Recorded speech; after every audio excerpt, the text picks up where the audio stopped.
7:30, and we'll leave them to have their discussion. No, you don't look very convinced. If Benjamin is not made aware of his responsibilities, they'll just look at each other like a pair of China dogs. It'll be a catastrophe. Well, what do you mean? What do you mean made aware of his responsibilities? I'm sure your son is not a savage. Of course Benjamin isn't a savage. Yes, he is. Stop it! Why say a thing like that? He's a savage. How does he explain his behavior? He doesn't want to discuss it. But he ought to discuss it. Well, he ought to do any number of things. He ought to come here, he ought to discuss it, he ought to be sorry for it. Clearly, you have parenting skills that put us to shame. We hope to improve, but in the meantime, please bear with us. The situation that we have here is this kind of like very kind of gentrified neighborhood, right. and these kids that are basically on a play date that goes awry. And what happens during the course of the play, during that 90 minutes, is that you have these two very seemingly together couples that are trying to talk about something in a very kind of idyllic kind of way, just deteriorate right before your eyes. So what was your first take on Alan when you were approached to do this? Was he somebody you immediately related to, or did you think, this is a stretch, this is not me, Jimmy Smits? I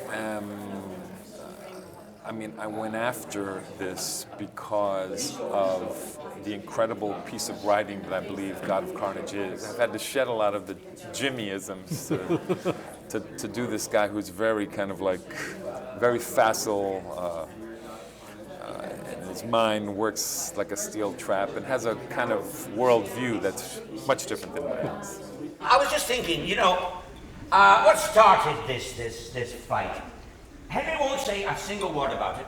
Henry refused to let Benjamin join his gang. Henry has a gang? He also called Benjamin a snitch. Did you know that Henry had a gang? No. Fantastic! Because I used to have a gang. Me too.